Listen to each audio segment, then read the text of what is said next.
My name is Hannah May, and I'm a PhD candidate at Dalhousie University, and my research is on rural schools and school closures in Nova Scotia. So the title of this presentation is Rural Schools Under Threat, How School Boards Decide Which Schools to Close. And this is why I started this research. I was so puzzled why school boards were deciding to shutter schools in rural Nova Scotia while the government was preaching a gospel of economic development and the need to reverse demographic change in rural Nova Scotia. Were the closures of rural schools just another symptom of rural decline, or contributing to rural decline, or both? What this presentation has kind of turned out to be is a bit of a story of schools, rural schools in Nova Scotia, and a couple of rural schools in particular. I went into this project quite critical about school boards and their roles in closing schools in rural communities, schools that were so obviously, seemingly, essential to the overall vitality to many rural communities. But as I talked to community members, examined government documents and policies, and read school board minutes, I became increasingly sympathetic to school boards.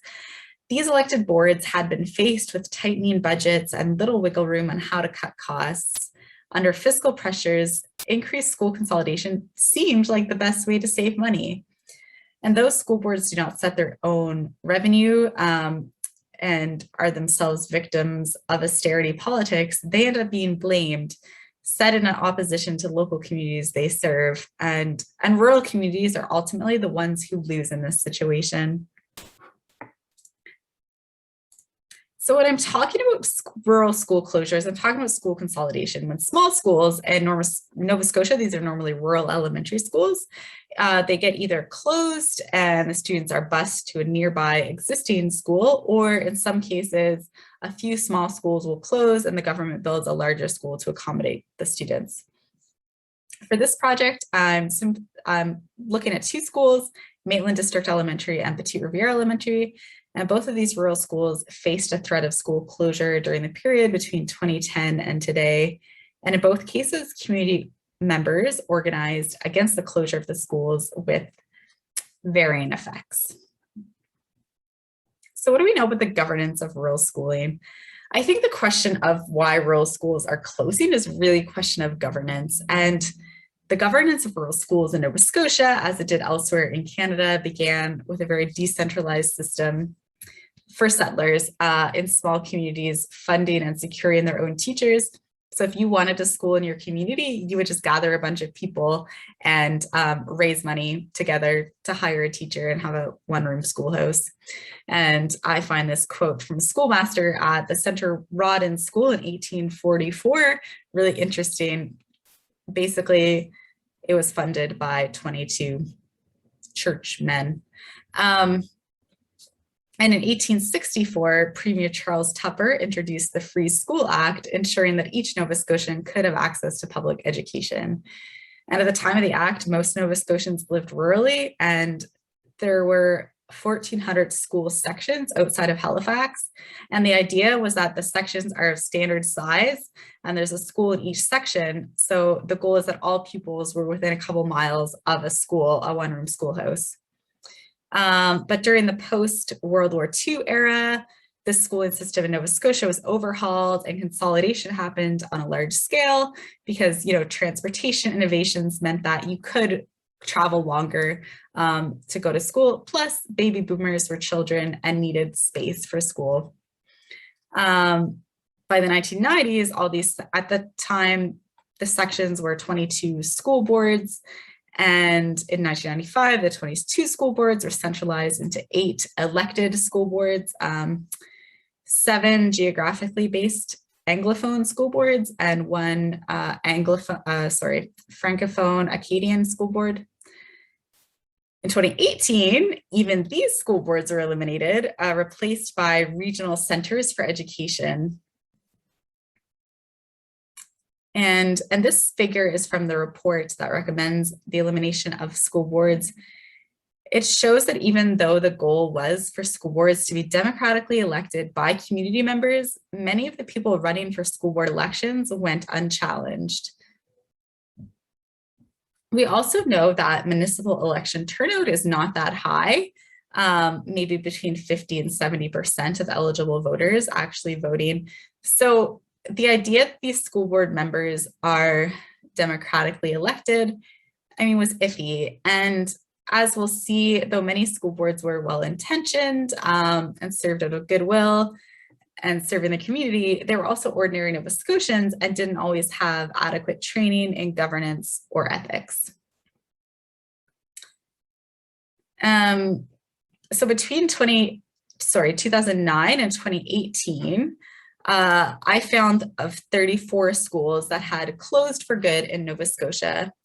And in a few cases, this was because they were replaced by newer buildings, but in many cases, these were rural schools in areas with aging populations where school buildings were getting older and the number of new students was decreasing each year. And there were still some more schools that were up for the review process, and parents and community members were justifiably scared off by the review process because the results of the majority of school reviews was a recommendation for closure. So even school board members who were tasked with the responsibility of school governance and of the school review process were not keen on the school review process. So with this context in mind, let's look at the situation of Petite Riviere Elementary School, located on the south shore of Nova Scotia. The school, which we also call Press, is located in a scenic area of Lunenburg County, close to popular beaches in the province. The school has made a name for itself as a very special place. And during my research on the school, I've heard that there are families whose decision to move to the area was at least partially motivated by the quality of the school. But in 2011, Press was placed on a list of schools to review. The school review process had not even started, just the idea that a school review process would eventually start. And parents and community members immediately started to mobilize. But meanwhile, members of the school board also started to mobilize against the process that they were supposed to continue. And correspondence revealed through a Freedom of Information Act request showed that school board members conspired to halt the school review process totally. And the documents show that they even met outside of an official capacity at a member's house in Petite Riviere, no less, to discuss this. And then when the official meeting came around, a majority of them voted to discontinue the school review process for any school, which took the members who weren't in that shady meeting by surprise. And this, of course, is very shady, not really what school boards are supposed to do. And the education minister made the decision to sack the entire board. Eventually, they were replaced by a new board. And in 2012, the new board commissioned Deloitte to do a report on Press to decide whether to continue on to the school review process. So, heeding Deloitte's recommendations, in 2013, the board voted to close the Petite Riviere Elementary School and the Pence Elementary School, the neighboring school district, pending construction of a new school. This motion would come back to haunt the board, though, because school boards had no real choice in if and where new schools would be built. That was the power of the Department of Education. By voting to close two schools and build a new one, the South Shore Regional School Board had committed to something that they couldn't follow through on. They depended on the Department of Education to select where new schools would be built. And that commitment was never made by the Department of Education. But thinking that they needed to follow through on their vote, on their motion, in 2017, the school board set a date for Petite school closure. People in Petite fought hard against this. It didn't hurt that the school didn't follow the pattern of many schools that were closing in Nova Scotia. Enrollment was actually increasing, and closing the school in a growing rural community seemed totally counterproductive to the goals of the government as set out in the 2014 Ivany report, which warned of a demographic cliff to come, especially in rural Nova Scotia. And I've spoken to some of the parents, children, and community members who are part of the Greater Petite Area Community Association, whose goal it was to save the school. And they were willing to go to great lengths to save the school and eventually raise the money to hire a lawyer and take the school board to court. So a provincial judge ruled in a court injunction that indeed the motion to close the Petite and Pence schools was flawed. And this was in early 2018.